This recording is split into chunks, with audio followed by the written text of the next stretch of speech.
Namo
Amida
Buddhist Dharma is rare to encounter, even through millions of kalpas.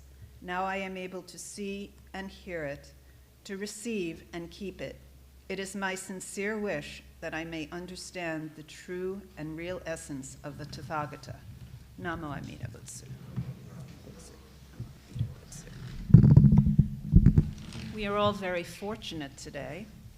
As you know, we have, New York Buddhist Church has welcomed Reverend Marvin Harada, who is the Socho, or Bishop, of the Buddhist Churches of America. He has been bishop since 2020, and his Buddhist education was at IBS, Ryokoku University, Chuo Bukkyo Gakuin. Have I left anything out, Sensei? And he served at the Orange County Buddhist Temple for over 30 years. He was also has been the co-director of the Center for Buddhist Education, among his many other accomplishments. So we are very pleased to welcome Bishop Harada, who will give us the Dharma message today.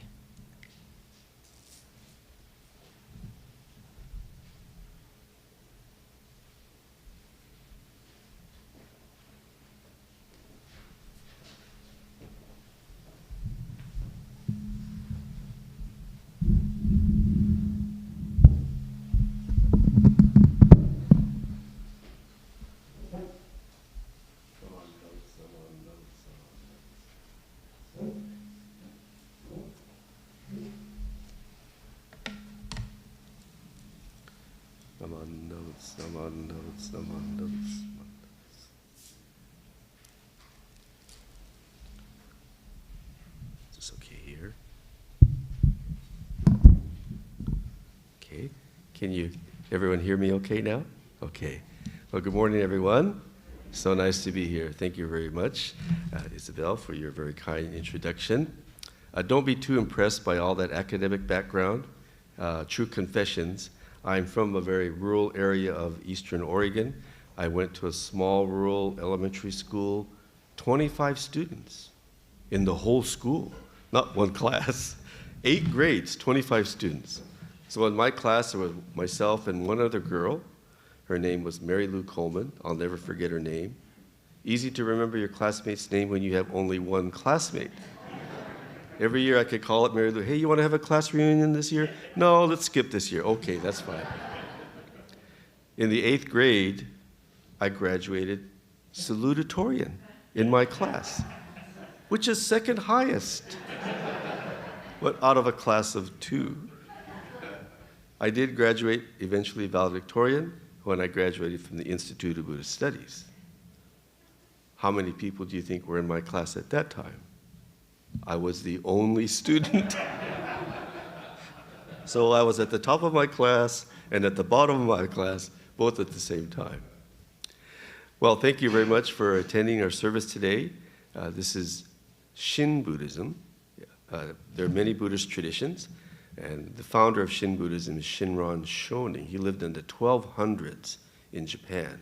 And today, in honoring our venerable teacher, Shinran Shonin, I'd like to reflect on the benefits of following the Shin Buddhist path, the path that he has laid out for the last 800 years for Shin Buddhists. And that's our theme for our Buddhist Churches of America for this year.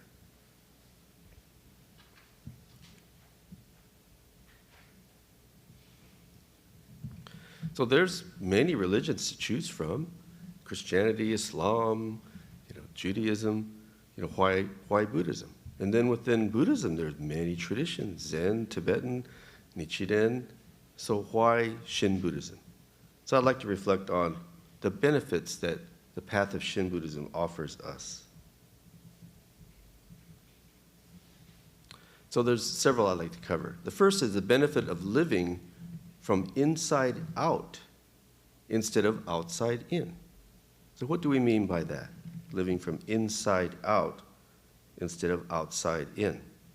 So a Shin Buddhist lives from inside out, fulfilling their deepest, innermost aspiration, rather than living from outside in, living based on external influences.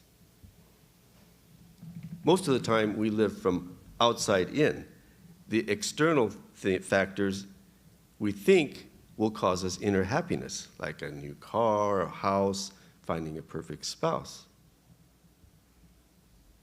This is my dream car. Don't worry, when I became the bishop of the BCA, they did not buy me a Tesla. I still drive my used Toyota Camry. But oh, wow, and I would pick a bright blue Tesla if I could buy a bright. Some few years ago, one of our members bought a new Tesla, showed me the car, said, hey, you want to go for a drive? Yeah. And he let me drive it. Wow. Was that nice?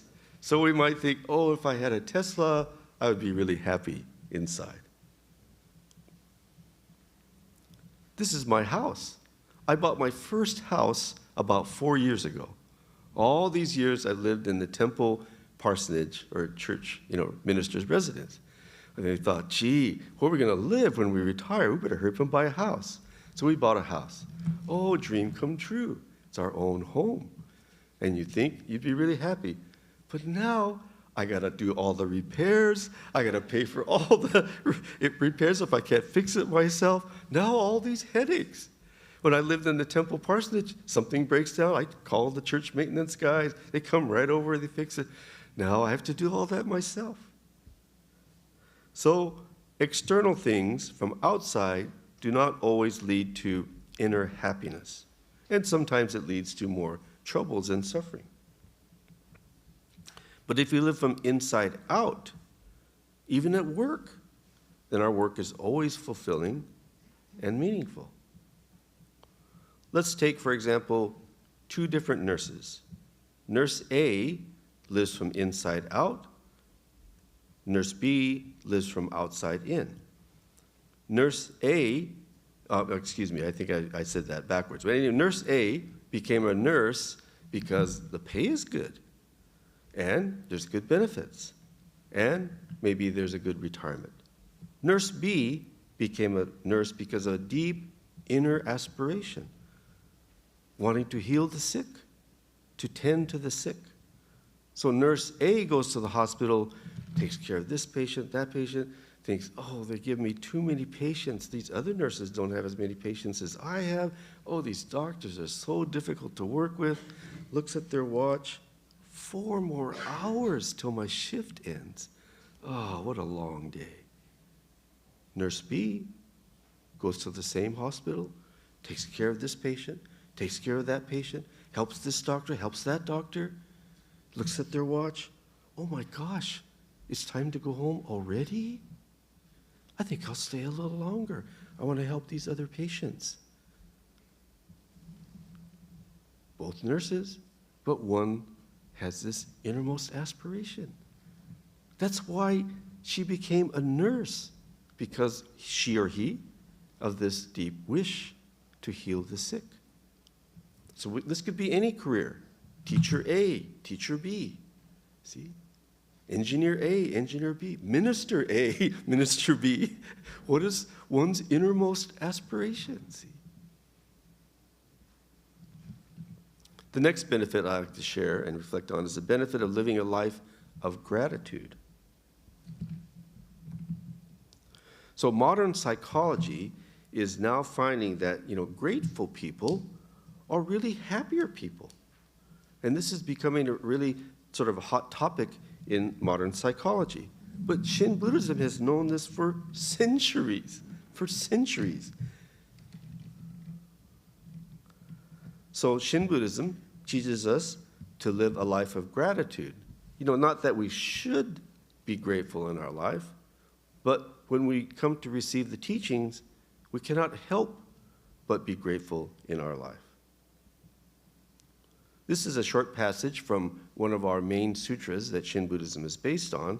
It's just simply 4 characters, Shōyoku Chisoku, which means lessen your desires and know you have enough. Simple expression.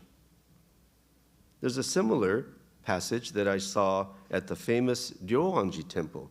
This is a temple in Kyoto that has the famous white rock garden. You know, the first time you see it, it's so simple, you can't really appreciate it. But every 4 years, I take our high school youth group to Japan to visit the Honganji and a cultural religious trip.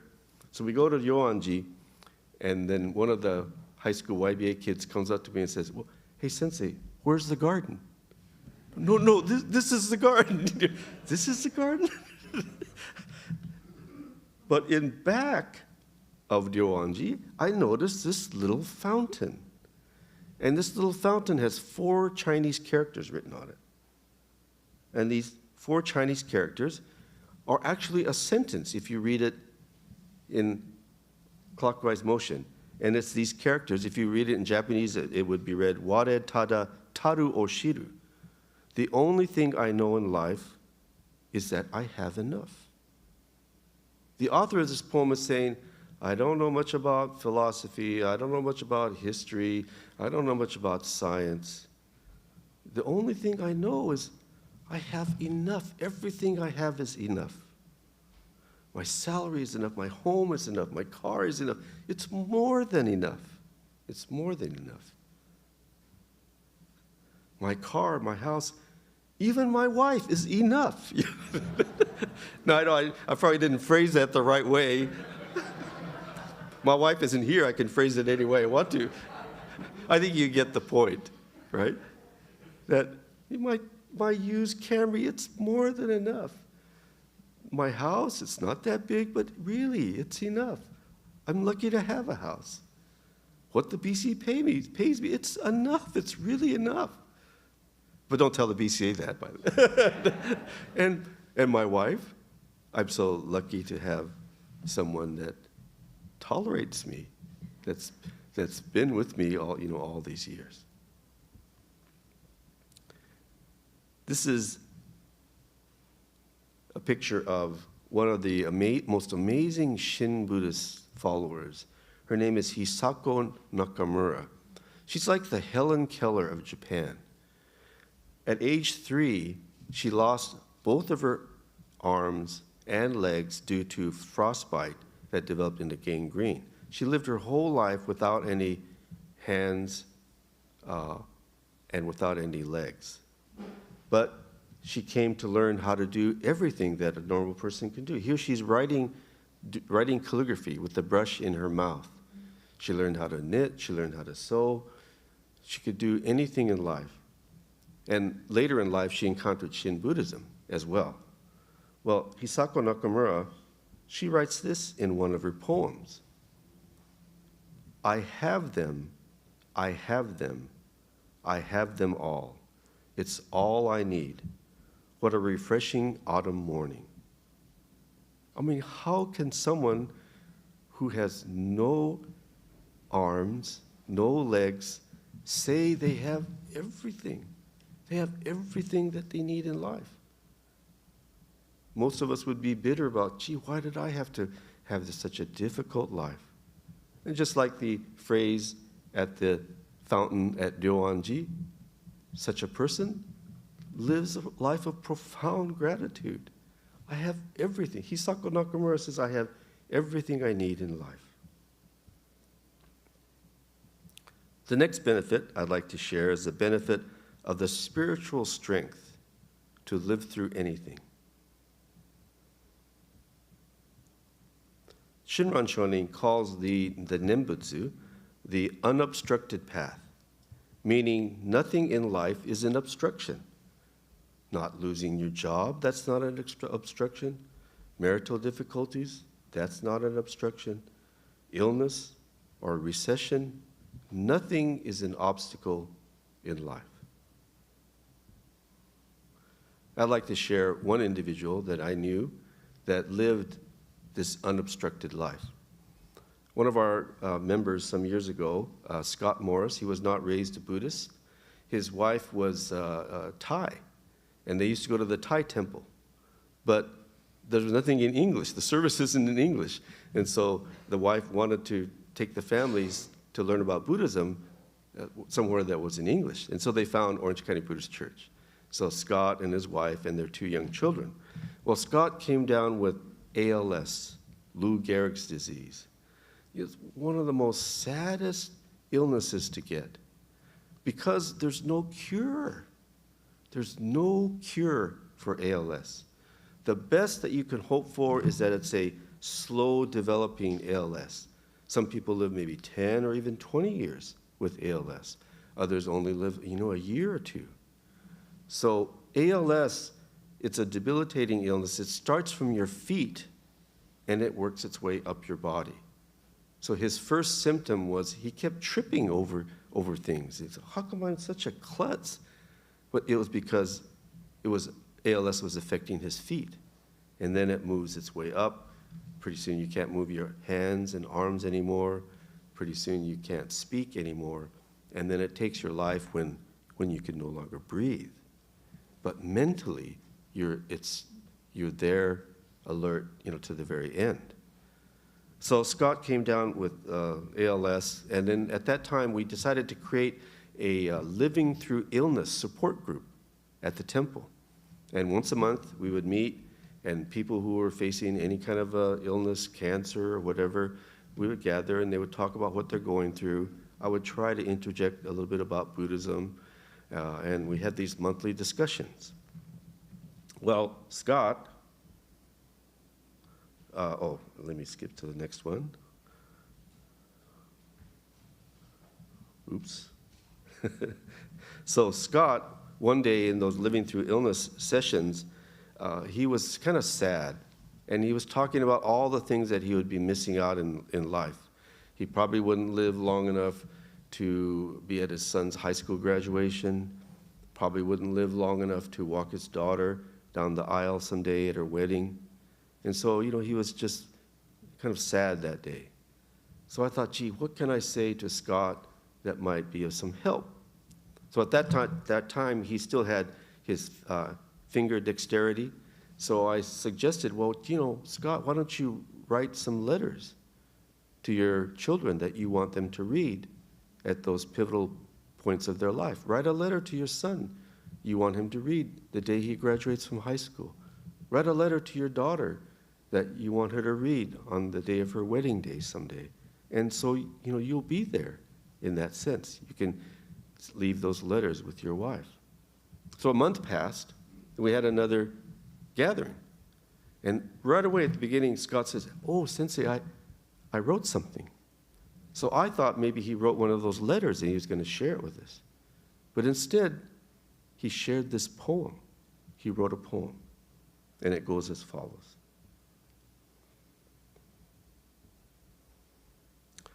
I have ALS, and I am grateful. I am grateful to retire early to be with my family. I am grateful I have family and friends that are so supportive and hopeful. I am grateful I can still walk and get around. When that is gone, I am grateful I can still use my hands to feed myself. When that is gone, I am grateful I can still breathe and laugh and feel. And when that is gone, I'm grateful I had a wonderful life. And when that is gone, Namu Amida Butsu. See, Scott, in a relatively short amount of time, just a few years, he came to receive the Nembutsu, Namu Amida Butsu, not just as a word, not just as something we recite in our service, but as a deep and profound truth, something that goes beyond his physical life. So, even when he is gone, what remains is Namu Amida Butsu. So, the path of the Nembutsu gives us the spiritual strength to face even the most difficult of illnesses, something like ALS.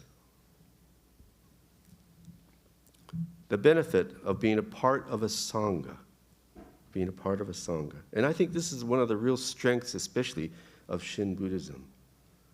So Sangha means to be a part of a community or like a family. In a Sangha, we develop lifelong friendships.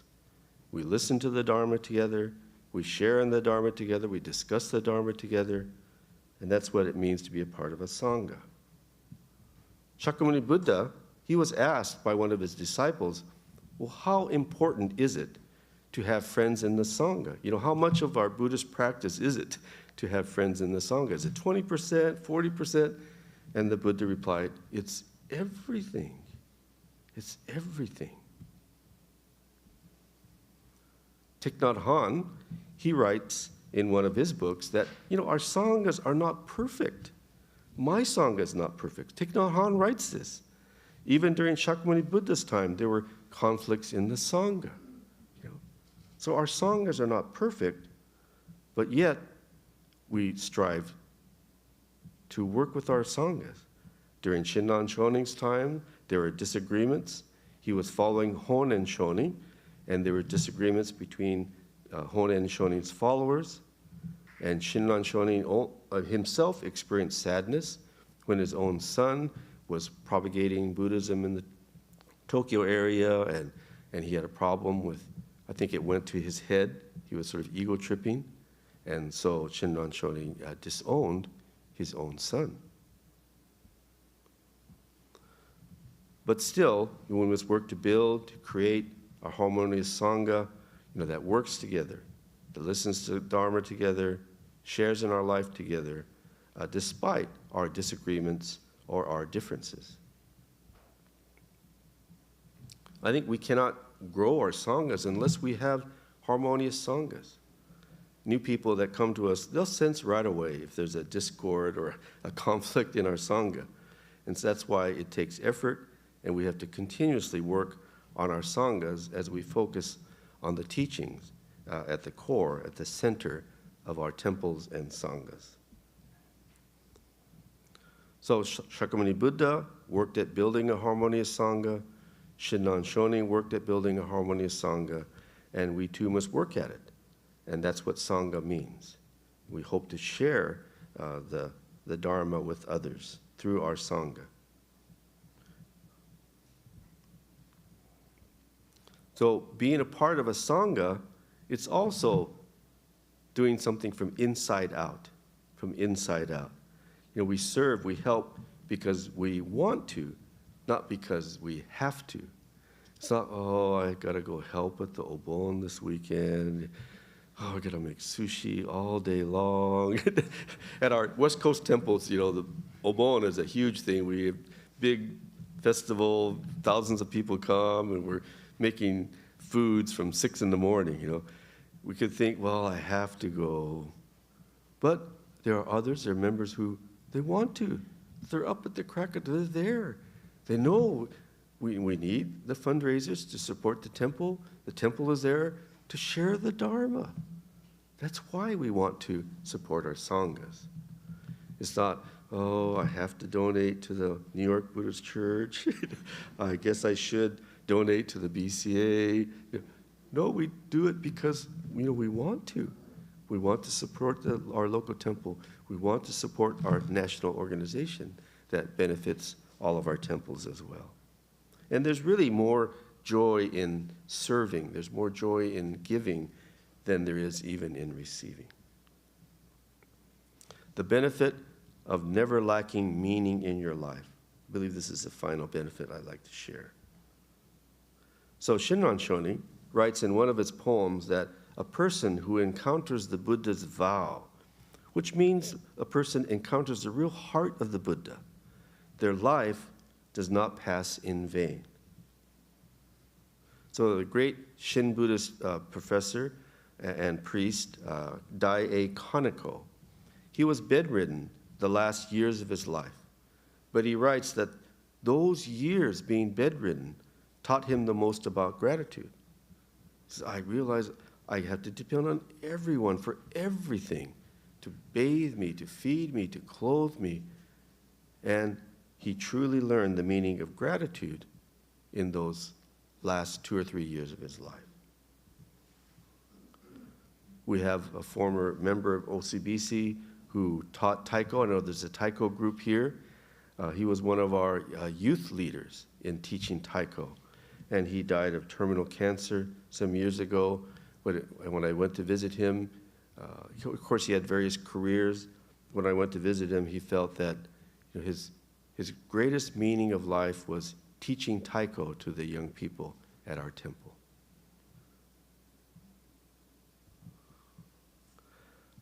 One of our most devout members, Sachi Ochiai, lived to 100 years of age, but her greatest joy was listening to the Dharma. She was always there, every service, every class, sitting in the front. I never saw her doze off in a service or a lecture. I catch myself dozing off towards another minister's talk or lecture. She's always sitting there right in the front, listening so intently. It was her greatest joy. It was her greatest meaning of life. So there are many benefits to following the path of Shin Buddhism. By following the path, we receive those numerous benefits as we encounter the heart of the Buddha Dharma that is manifested, that is expressed in one simple word, Namu Amida Butsu. If you're a lifelong Buddhist, if you're encountering it today for maybe the first time, I hope that you might find some of these tremendous benefits in following this path of Shin Buddhism. Namandavats, namandavats, namandavats, namandavats, namandavats, namandavats.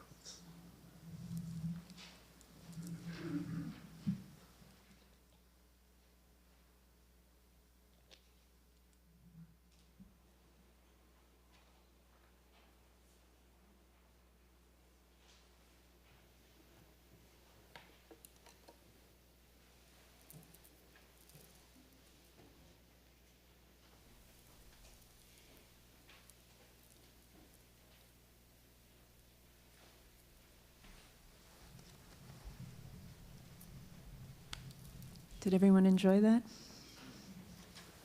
Reverend Harada, thank you for a wonderful Dharma message. Wonderful Dharma message today. So we will now have our Gathas on Ondokusan 2 on page 134 and Nembutsu on page 135.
Please be seated.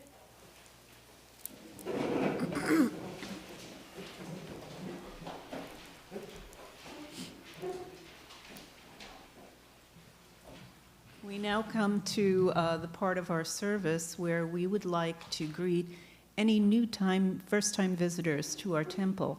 So if you are here for the first time, would you please rise and introduce yourselves so that we may welcome you? Any first-timers here? I know we have quite a few.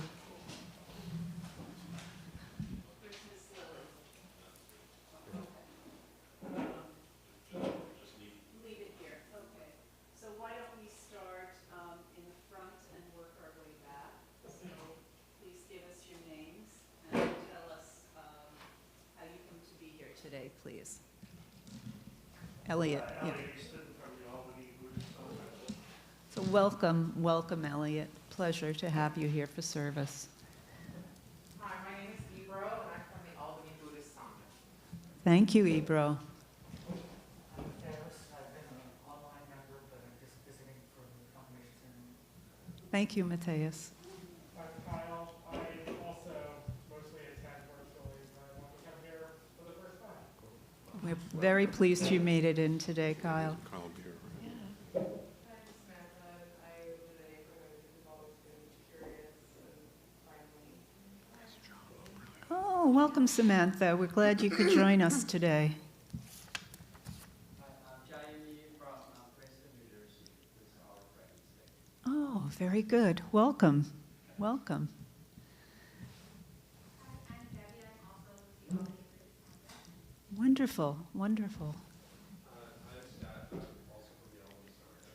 wonderful. My name is Ben. I'm from the Albany Sangha. I'm Olivia. I'm here with my husband. Wonderful, wonderful. My name is John, and first time here, local New York, early part of the trip. Wonderful, John. Wonderful. Wonderful. Well, we are so pleased to welcome you to the temple today. For those of you who are new to us, you may find out more about our temple if you go to our website, which is newyorkbuddhistchurch.org. And there you will find our full calendar, so you can stay abreast of different activities that we have going on. If you go to the community page, it lists all the different classes and stuff that we have. Right now, they're still virtual, but we hope to be doing in-person classes at some point later this year. But we do have we have several discussion groups. We have meditation on Wednesday evening. We're going to be starting Buddhism in the movies. So we have many, many things going on, both educational and fun. And you can get a link by emailing us.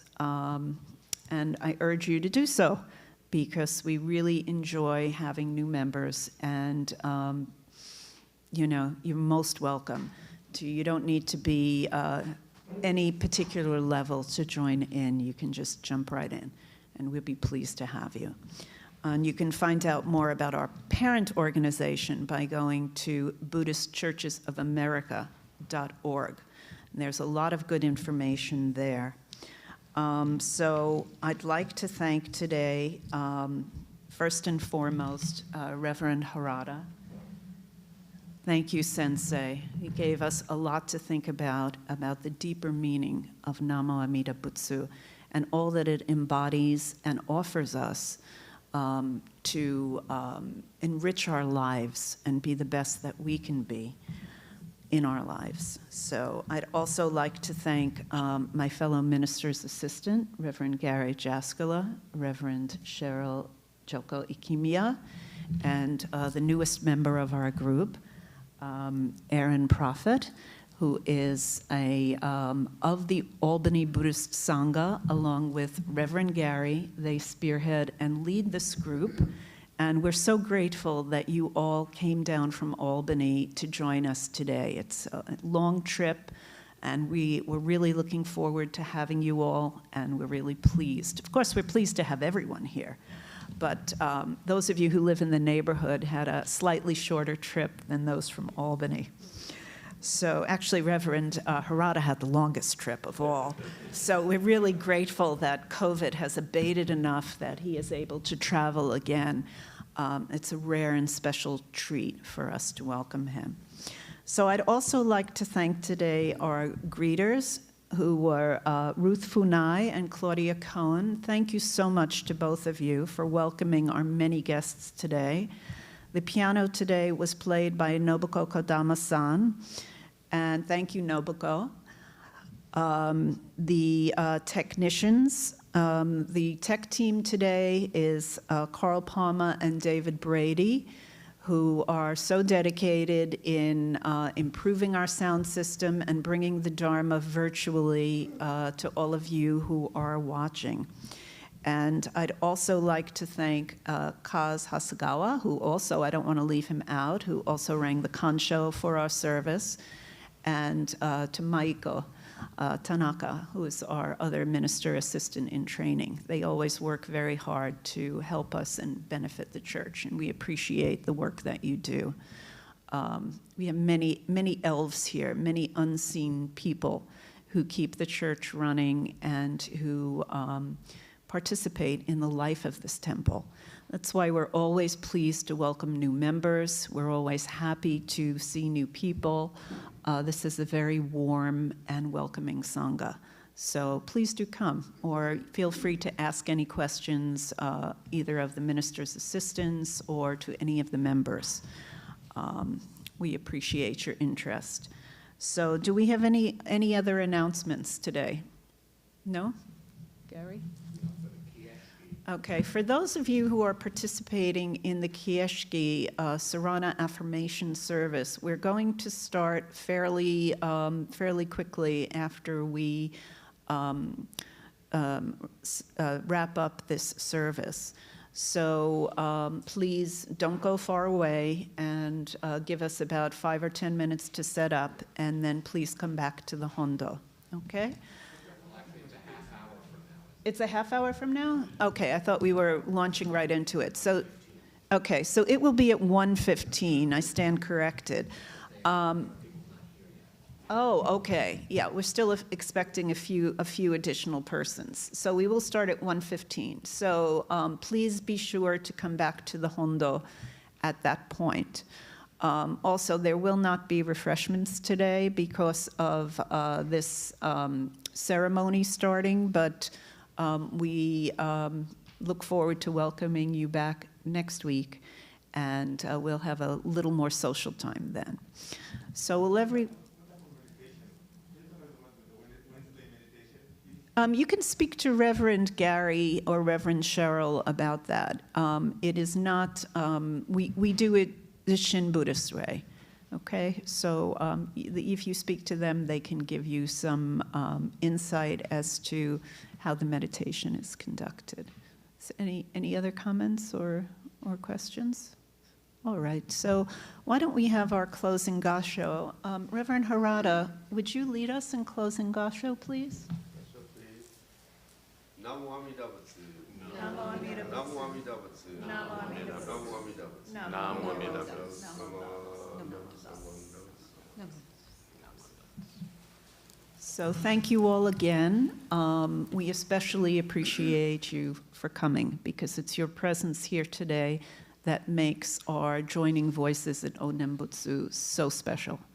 So please have a good week, stay well and warm, and we'll see you next week, Sunday at 11:30. Thank you.